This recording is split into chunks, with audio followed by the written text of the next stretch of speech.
Lead gen, leads.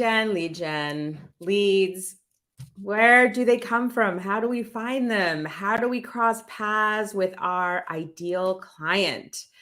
This is a big frustration for so many service-based businesses. And today I'm going to talk about 5 ways you can generate leads. And not only am I going to talk about the 5 ways, but I'm going to talk about the pros and the cons of each. Because the fact is, lead gen isn't, always the easiest, funnest thing for a lot of business owners. I get that. And so if we kind of break it down and understand, here are some reasons why this might be a better fit for you. And here are some reasons why this might not be the best fit for you. It can help you make decisions around how you expend your effort to generate leads for your business so that you can have consistent client pipeline, meaning consistent clients coming in to your business so that you can have a thriving business. I'm Celina Guerrero, and this is the Thrive Biz Chat, where we talk about what it really takes to generate clients consistently. I am also the founder of the Thrive Sales Accelerator, which helps service-based entrepreneurs consistently generate more clients so you can grow and thrive. Let's go ahead and get started. I want to just, before I do that, say this is episode 10. So I'm happy with that. I made it to 10. Yay. Of these episodes, of these conversations around different topics for service-based businesses. All right. So number 1, I'm just going to dive into it. Okay, here we go. Get out your pens, open your ears. We're going to get going here. So the first one is outbound social selling. Okay. I want to talk a little bit about what this really means. Okay. And what it really means is it means that you are going to identify leads on social media. That's what that means. And you're going to have an opportunity to really think, who do I want to work with, right? How am I going to find them? And on the pros side of finding leads, right? Because we're talking about lead gen and social media platforms, is that you can do a very highly targeted search. Okay. You can do a very highly targeted search, which means that you can identify ahead of time who it is you want to reach out to increase the chances that you're talking to somebody who is actually going to become a client. Meaning, and we're going to talk about this later, but if you're doing marketing, it's just a broader net, right? It's a broader net. And that broader net it takes time to filter out the people that may not be the best client fit for you. Okay. So on the pro side of social selling, which is identifying people on social media platforms and reaching out to them, it's highly targeted. You also have more control over outcomes to some extent because of that. And I would say that it is the fastest route to a one-on-one conversation with an ideal client. Okay. So going direct, not saying, now here's what social selling isn't. It's not, messaging people and then having some, software auto message them back, telling them something that you want them to know about. Okay. That is not social selling. Social selling is really based on relationships. It's about building rapport, understanding someone, and beginning a conversation. It is not about Autobots, quickly responding every time I accept a message or an inquiry and getting essentially kind of spammed, right? With that, it's like a copy paste that basically says like, this is what I do and you should think about doing this, right? And I'm guilty of that. I get it. It's easiest way in some ways, but that's not really what we're talking about when we're talking about social selling. So if you're doing it right, it can be really the fastest route to a one-to-one conversation. Okay. All right. So here's the cons of social selling, right? It really rejection, I guess, if you think about reaching out to someone directly and not getting a response or being told no, or it's not easy, right? That's why a lot of people don't really enjoy that sales aspect, right? Being told no. It actually requires pretty much consistent dedication to it, right? It's not something you can just plan, like set up your marketing funnel and then, that's it, right? Like, you can plan it ahead. You need to do it on a daily basis and with some really, real consistency.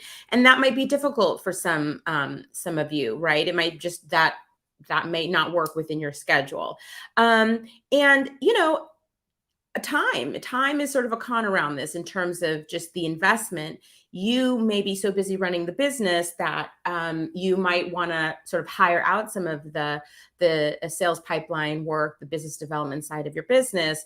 And while it might be, I would say, if I had to guess, it would be a little easier to hire for a marketing email person, copywriter, than somebody to be a social seller for your business, meaning on your behalf, cultivate those relationships. So especially for smaller service-based businesses, I have been through that. It is very, it is challenging to get the right person. So I've hired people before, I've trained sales people, and it's a real challenge sometimes. But if you feel like this is really the best route for your particular business, it's completely possible. All right.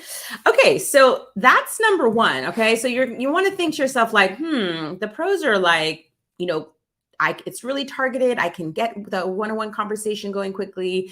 And is that worth it versus the, rejection and the daily interaction that's pretty much required? So you can kind of think through that for yourself. All right. But let's go on to number two. So number two is social media to free content. Now, I'm not saying social media in and of itself, okay, in my view, is not about lead generation. Okay. So if you post something and you might be doing authority building, right? Credibility building, but that is not lead generation. And why is it not lead generation? Because there's no call to action, right? A call to action requires someone to respond. The objective in the sending out a post on social media is, I want you to know about this and I want you to kind of like me or learn a little bit about my point of view.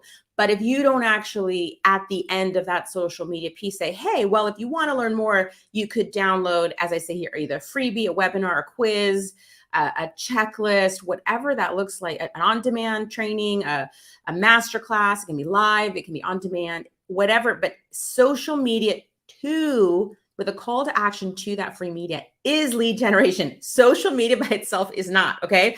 So the pros of using this combo, one, each half of one, using this pair, I should say, together, is that if you love ideas and you love creating content, this is a great option for you.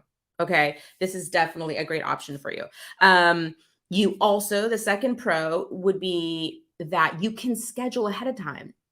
Right? So like at the top of every month, you can plan all your posts, right? With the call to action, and that gets rolled out over the next 4 weeks or the 8 weeks. You can really plan ahead.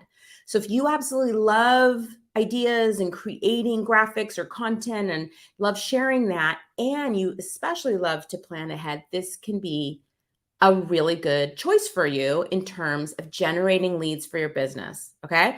The con, okay, is that social media platforms, for better or worse, they're wonderful tools, but it also can be very challenging for that wonderful content that you created to be seen. Okay. So everyone's like, working the algorithms are changing. And the algorithm, of course, is the way that the system, the social media platform works to show certain content, right? If I have 1,000 people following me, not all 1,000 people are going to see my content. So that is definitely a con of social media plus call to action as a lead gen option. Okay. Now, the other con I would say is that we're really talking about when we talk about lead generation, it is the first part of a sales funnel, which is first we need to, cross paths with someone, then they need to opt in. That is what we say. That's kind of a term around people signing up for things and you getting their email address. Now, at that point, you might need to continue to nurture that relationship through email. And then eventually, maybe they'll sign up for another webinar or another free piece of content. And then after a while, they become clients. Now that is a great option, but if you want to get to that one-to-one call, right? Consult call, sales call, whatever you want to call it, right? If you want to get to that, whereas the social selling, while you definitely have to have some interactions, it's sort of the fastest route. Whereas you're going to need to go through a number of steps if you're putting social media content out there with that freebie, and then the email, and then the finally setting up the call, right? So just thinking about that. There's absolutely nothing wrong with that. That is absolutely, part of what I do, but just understanding that it's slightly more passive, right, than that social selling outbound sort of reaching out and trying to communicate directly with people who you've already kind of vetted are probably, are a high likelihood that they would be clients, or at least, you've got 60% of that before you've reached out. You have no idea what the other 40% is on the social selling side, right? But you've got 60% through who you evaluating who your typical client is. You kind of gotten there. So, and a lot of times people will take that freebie back on the social media plus webinar or freebie. People will do that, and then they're really not interested in hiring you, but they just want the free content, which is part of the game, which is okay. But that's social media. Okay. So pros, you love content, you love scheduling ahead. Cons, takes a lot of time and you don't always know your content's being seen. Okay. I'm going to go on to number 3. Number 3. Here we go. Ads to webinar free content. Okay. Again, if you're doing an ad, you're not just saying, hi, my name is Celina and I'm the founder of this awesome accelerator. And that's it, right? The whole point is the call to action, right? When we talk about ads, should clarify this is mostly what I'm talking about is on either Facebook, LinkedIn, YouTube, Google, in an online environment where it's not like somebody just a mailer necessarily, right? It's well, even a mailer is going to have a call to action, but this idea is that it's going to be something that, again, is targeted, but it's going to be targeted in a way that is not personalized, right? So it's going to, when you're creating ads, you basically say, I want, this type of person in this region who has liked this on their Facebook page, right? You're creating some criteria, but it's a very high level, okay? And so if you're doing that, you're going to need that call to action. Pros, again, really targeted. You can't get as targeted as the social selling, meaning there's a difference between sending an ad to someone and actually finding that person online and identifying details about them and building relationship. Okay. But it's still really targeted. And frankly, once you identify that ideal audience, you've got the criteria of who's going to receive those ads, and you've got the right call to action, you can generate leads pretty quickly. So if you've got the right audience and the right call to action, which again takes some time to work through, you can really, it's like a little bit of a snowball effect in terms of getting those right leads in your door. Okay. Now the cons of ads are that they're expensive. You really kind of have to have money for this.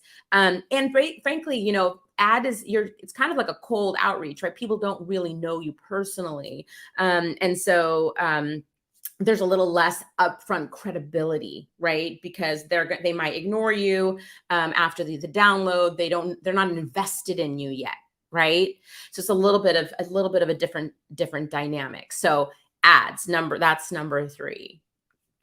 Claire says something here. Hi, Claire. She says, masterclass on lead generation and social media combination and how to use it effectively. Well, I think, I don't know if you're talking about me, but thank you. But basically, yes, it's this, right, Claire? It's this idea that people put social media out there, but they don't have that call to action. It's actually social media, in my opinion, is not lead generation, right? It is not lead generation until you have that call to action, that super combo, right? Okay, so let's keep going. I'm going to talk about number 4, which is what I call cornerstone content. And cornerstone content is blog, video, or podcast. Okay, it's a long-term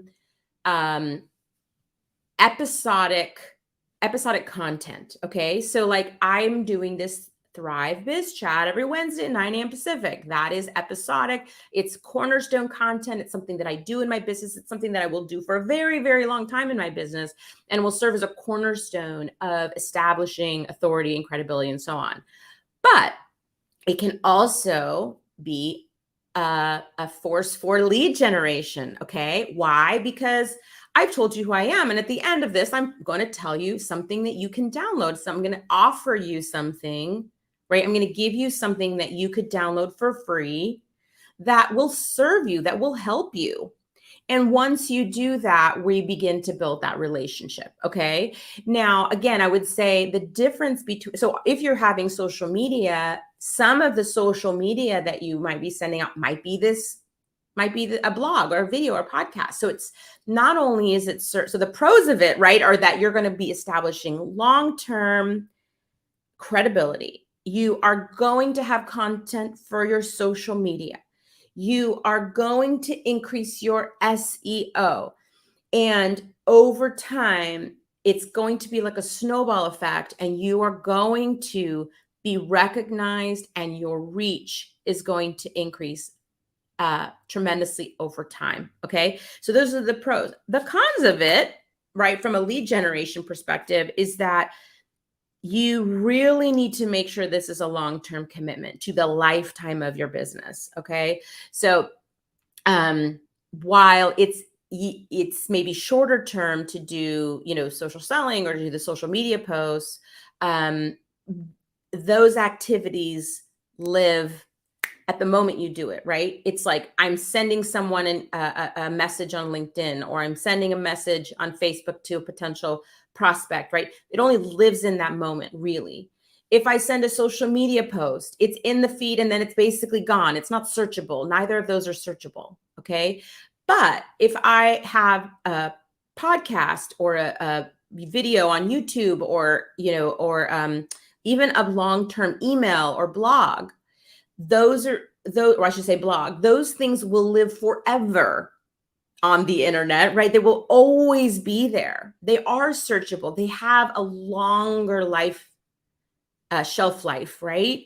And so from that perspective, it's very valuable. However, as I said, the cons are, it's really going to serve you well if you do it weekly, I would say, for basically forever is sort of what I'm suggesting. Okay. So again, long-term, as we go through these 5 things, you kind of have to decide what mix you want. All right. All right. So let's look at number 5. Number 5 is guest speaking. Okay. Guest speaking. What does this mean? It means, like webinar, somebody invites me to their webinar, someone invites me to their stage, someone invites me to their podcast. Now, what happens? The pros of this, of course, right, are that, what happens is I am talking about what I'm really good at, but I get to do that in someone else's audience, to somebody else's audience. I am suddenly walking into a space where all hundreds, thousands, potentially people are exposed to my message.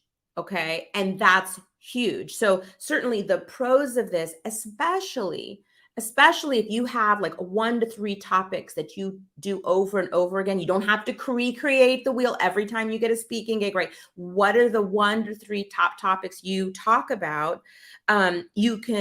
You're leveraging that existing content over and over again. You are exposed to more potential clients.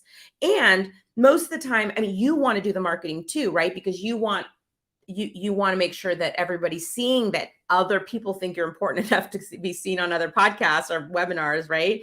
Other stages. But a lot of the marketing is done by the person that is hosting you. Okay.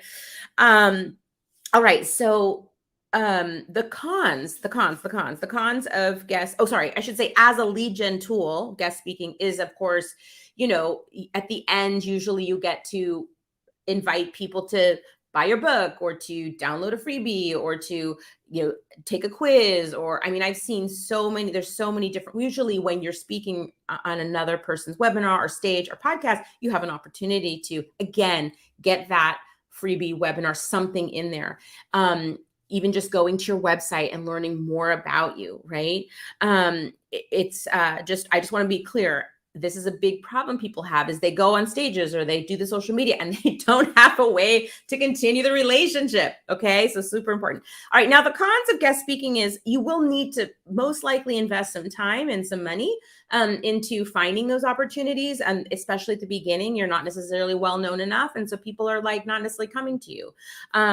Additionally, you'll have to, often like wait, you've got like 4 weeks. Sometimes you can't necessarily have the timing isn't always 100% in terms of your own marketing schedule. And I would say also the downside is you may not have the right audience, right? If you're going to take the time to prepare and speak in someone's podcast stage or webinar, that's a good amount of time. And if you're not actually being exposed to the audience that is a really good client for you, it's kind of, it's not necessarily of high value to you, right? You get the speaking experience and all that. You might actually be able to direct your audience, right? Your audience to that content, which is amazing, which is great, as a nurturing piece, as a way of continuing to build authority with your existing audience.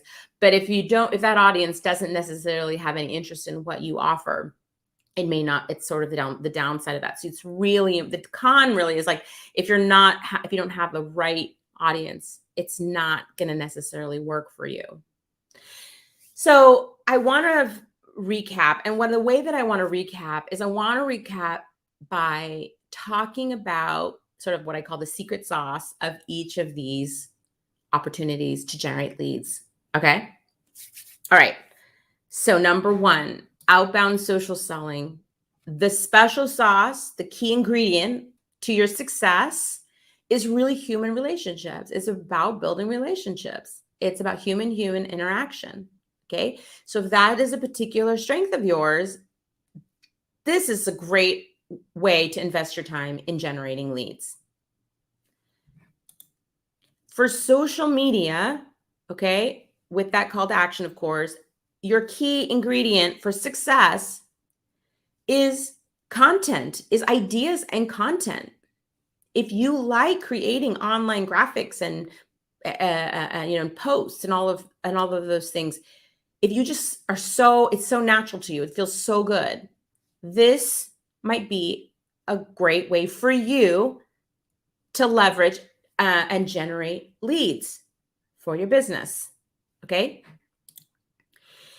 If you have a lot of money, right? If you're already at a place where you're just ready to move forward and really grow, and you got money in your bank, that is sort of the key ingredient for ads. Okay. Because it is a way of really accelerating the leads into your business. Okay.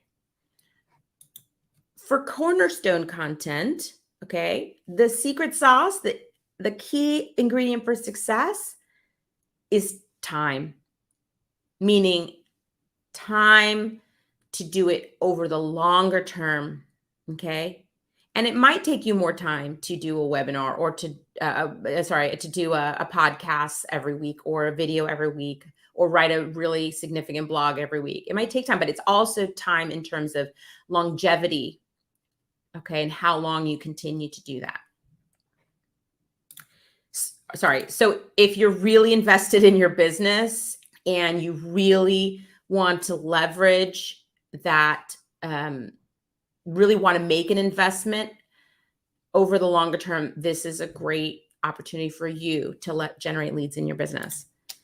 And lastly, guest speaking. The secret sauce, key ingredient for success is speaking. Okay. Not everybody likes to speak. Not everybody likes that, right? You might want to be, you might love writing instead, right? You might love conversations on the social selling side, right? Maybe you just love having conversations, do social selling. You might love writing, do a blog, right? And so if you love to speak, if it's just something you feel really good about, or you just feel like that's something, a strength you want to, that's something you want to improve, do this. It's so easy, right? If you love speaking and you have good ideas, you just have your 1 to 3 ideas and then you go out and just say, I'm available, right? So I would say, as you look at your business and you say, what should I be doing to generate leads in my business? You have here are 5 options. And again, focus in on what you do well: relationship building and conversations, creating content, money, time, and speaking. And that's sort of a way of evaluating what's the first step I should be taking. What's the first thing I can do? And I will say, with all that being said, doing more than one is usually the best thing to do. You really, most cases, you want a combination of some of these things. But as you look at the pros, as you reflect on the pros and cons of each of these, think about where you feel most comfortable. Start there, start getting going, commit to it over the longer term, and then you can roll in other things, right? Or you could pick 2, okay? 2 to start, and just do those 2. And then over time, you can add a 3rd or a 4th or a 5th, right? That might take years. And, you might be the kind of person that wants to do it all, okay? But thinking about what it really takes to generate leads for your business and how are you going to do that consistently so that you have consistent clients, consistent revenue. You can hire people to do the things you don't want to do. I like to say, create a beyond one business. Don't be a solopreneur. Create more balance in your business by having sales come into your business consistently. And when you do that, you have a lot more options about creating a business that you love. I want to leave with my freebie, right, that I mentioned. And you can go to, I'll put it in the comments. It's leadgen5.com. Again, leadgen5.com. And it is a cheat sheet for everything I just talked about. 5 ways to generate leads. I hope you'll download it, take a look at it, and think more clearly, hopefully, around the pros and cons of each. And frankly, just kind of confronting the fact that it's not, lead gen is something you have to do. And so you might as well go and pick one and get the ball rolling. Thank you for being here today. It's been a pleasure to share this information with you and to help you think more about, one of my basically obsessions is like creating a consistent pipeline of clients, right? That is my goal in life, to help people do that, because the ups and downs of running a business with sales it's no fun. And it's a reason that a lot of people end up leaving their businesses. So this is a really good tool, this cheat sheet, for you to reflect and think about what kind of choices you're going to make to actively generate leads for your business, because counting on referrals isn't always a great way to go. You don't know when they're going to come. Focus on what you can proactively do for your business today by generating leads. All right, that's all I have for today. Thank you so much for listening. Check out leadgen5.com, and I will be here next week. Have a great one. Bye.